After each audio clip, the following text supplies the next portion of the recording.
ಇನ್ನು ಯಾದಗಿರಿಯಲ್ಲಿ ಪಿಎಸ್ಐ ಪರಶುರಾಮ್ ಅವರು ಸಾವನ್ನಪ್ಪಿರುವಂತಹ ಪ್ರಕರಣಕ್ಕೆ ಸಂಬಂಧಪಟ್ಟಂತೆ ಇದರ ಬಗ್ಗೆ ಮಾಹಿತಿ ಪಡ್ಕೊಳ್ಳೋದಕ್ಕೆ ಅಂತ ಜಿ ಪರಮೇಶ್ವರ್ ಅವರು ನಾಳೆ ಪಿಎಸ್ಐ ಇವರ ನಿವಾಸಕ್ಕೆ ಭೇಟಿಯನ್ನ ಕೊಡ್ತಾರೆ. ಯಾದಗಿರಿಯಲ್ಲಿ ಪಿಎಸ್ಐ ಪರಶುರಾಮ್ ಹೃದಯಾಘಾತದಿಂದ ಸಾವನ್ನಪ್ಪಿದ್ರು.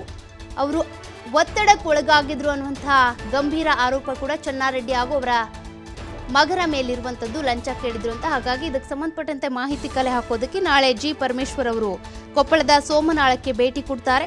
ಗೃಹ ಸಚಿವರ ಭೇಟಿಗೆ ಮೃತ ಪಿಎಸ್ಐ ಕುಟುಂಬಸ್ಥರು ವಿರೋಧವನ್ನ ವ್ಯಕ್ತಪಡಿಸ್ತಾ ಇದ್ದಾರೆ. ನನ್ನ ಸಹೋದರನ ಕೊಲೆಗೆ ಕಾರಣ ಆದವ್ರನ್ನ ಬಂಧಿಸಬೇಕು, ನಮ್ಮ ಮನೆಗೆ ಬರಬೇಕಾದ್ರೆ ಮೊದಲು ಆರೋಪಿಗಳನ್ನ ಬಂಧಿಸಿ ಅದಾದ್ಮೇಲೆ ಮನೆಗೆ ಬಂದು ಭೇಟಿ ಕೊಡಿ, ಇಲ್ಲದಿದ್ರೆ ನಮ್ಮ ಮನೆಗೆ ಬರೋದಕ್ಕೆ ಹೋಗಬೇಡಿ ಅಂತ ಕುಟುಂಬಸ್ಥರು ತೀವ್ರವಾಗಿ ವಿರೋಧವನ್ನ ವ್ಯಕ್ತಪಡಿಸಿದ್ದಾರೆ. ಅಂದ್ರೆ ಚೆನ್ನಾರೆಡ್ಡಿ ಹಾಗೂ ಅವರ ಪುತ್ರ ಇಬ್ರು ಕೂಡ ಎಸ್ಕೇಪ್ ಆಗಿದ್ದಾರೆ. ಹಾಗಾಗಿ ಅವರ ವಿರುದ್ಧ ಬಂದಿರುವಂತ ಗಂಭೀರ ಆರೋಪ ಏನಿದೆ, ಅವರೇ ನನ್ನ ಪತಿ ಸಾಯೋದಕ್ಕೆ ಕಾರಣ ಅಂತ ಶ್ವೇತಾ ಅವರು ಗಂಭೀರವಾಗಿ ಆರೋಪ ಮಾಡಿದ್ದಾರೆ. ಜೊತೆಗೆ ಅವರಿಬ್ಬರನ್ನು ಕೂಡ ಮೊದಲು ಬಂಧಿಸಿ, ನನ್ನ ಪತಿಯ ಸಾವು ಯಾವ ರೀತಿ ಆಯ್ತು ಅವ್ರಿಗೂ ಕೂಡ ಶಿಕ್ಷೆ ಆಗಬೇಕು, ಅವ್ರನ್ನ ಬಂಧಿಸಿ ಅನ್ನುವಂತ ಆಗ್ರಹ ಇದೆ. ಆದ್ರೆ ಅವರಿಬ್ರು ಕೂಡ ಎಸ್ಕೇಪ್ ಆಗಿರೋದ್ರಿಂದ ಅವರನ್ನ ಬಂಧಿಸೋವರೆಗೂ ಕೂಡ, ಆರೋಪಿಗಳನ್ನ ಬಂಧಿಸೋವರೆಗೂ ಕೂಡ ನೀವು ನಮ್ಮ ಮನೆಗೆ ಬರೋಕ್ಕೆ ಹೋಗಬೇಡಿ ಅಂತ ಗೃಹ ಸಚಿವ ಜಿ ಪರಮೇಶ್ವರ್ ಅವರು ನಮ್ಮ ಮನೆಗೆ ಬರೋದು ಬೇಡ ಅಂತ ಕುಟುಂಬಸ್ಥರು ಈಗ ವಿರೋಧವನ್ನು ವ್ಯಕ್ತಪಡಿಸಿದ್ದಾರೆ. ನೀವು ಆರೋಪಿಗಳನ್ನ ಬಂಧಿಸಿದ್ರೆ ಮಾತ್ರ ನಮ್ಮ ಮನೆಗೆ ಬನ್ನಿ, ಇಲ್ಲಾಂದ್ರೆ ಬರೋದಕ್ಕೆ ಹೋಗಬೇಡಿ ಅಂತ ಗೃಹ ಸಚಿವರ ಭೇಟಿಗೆ ಮೃತ ಪಿಎಸ್ಐ ಕುಟುಂಬಸ್ಥರು ಈಗ ವಿರೋಧವನ್ನು ವ್ಯಕ್ತಪಡಿಸಿರುವಂಥದ್ದು.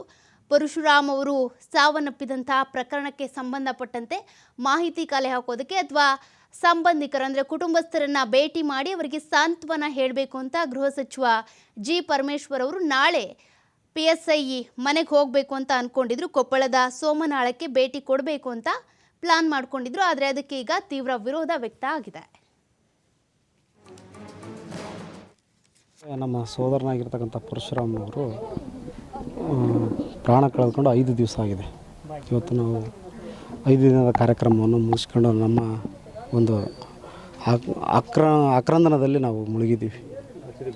ಅಂಥ ಸಂದರ್ಭದಲ್ಲಿ ಮನೆ ವಿರೋಧ ಪಕ್ಷದ ನಾಯಕರಾಗಿರ್ತಕ್ಕಂಥ ಚಲುವಾದಿ ನಾರಾಯಣ ಸ್ವಾಮಿ ಅವರು ಸಾಂತ್ವನ ಹೇಳಲಿಕ್ಕೆ ನಮ್ಮ ಮನೆಗೆ ಪ್ರವೇಶ ಮಾಡಿದ್ದಾರೆ.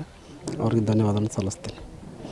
ಅದೇ ರೀತಿಯಾಗಿ ನಮ್ಮ ಗಮನಕ್ಕೆ ಬಂದಿದೆ, ಮಾನ್ಯ ಸರ್ಕಾರದ ಪ್ರತಿನಿಧಿಗಳಾಗಿರ್ತಕ್ಕಂಥ ಗೃಹ ಸಚಿವರು ನಾಳೆ ದಿನಾಂಕ 7ರಂದು ಬರ್ತಾಯಿದ್ದಾರೆ ಅಂತ ಗಮನಕ್ಕೆ ಬಂದಿದೆ.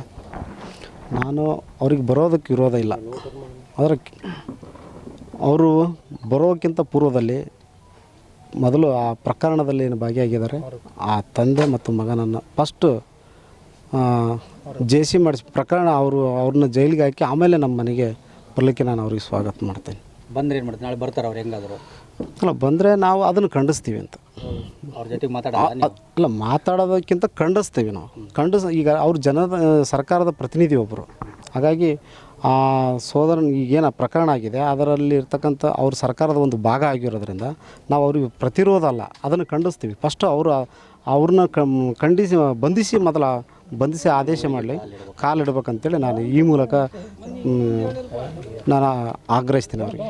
ಅವ್ರು ಬರೋಕ್ಕಿಂತ ಪೂರ್ವದಲ್ಲಿ 24 ಗಂಟೆ ಒಳಗೆ ನಾಳೆ ಏನು ಬರ್ತಾಯಿದ್ದಾರೆ ಅಷ್ಟರೊಳಗೆ ಅವ್ರನ್ನ ಅರೆಸ್ಟ್ ಮಾಡಬೇಕು. ಯಾಕಂದರೆ ಈಗ ಆ ಪ್ರಕರಣದಲ್ಲಿ ಭಾಗಿಯಾಗಿರ್ತಕ್ಕಂಥ ಅಪರಾಧಿಗಳನ್ನು ಬಗಲಲ್ಲಿ ಕುಂದಿರಿಸ್ಕೊಂಡು ಇವತ್ತು CM ಮತ್ತು ಗೃಹ ಮಂತ್ರಿಗಳು ಸಾಂತ್ವನ ಹೇಳ್ತಾರಂದರೆ ಇದು ಯಾವ ಒಂದು ವ್ಯವಸ್ಥೆ ಇದೆ ನಮ್ಮ ರಾಜ್ಯದಲ್ಲಿ ಅಂತಕ್ಕಂಥದ್ದು.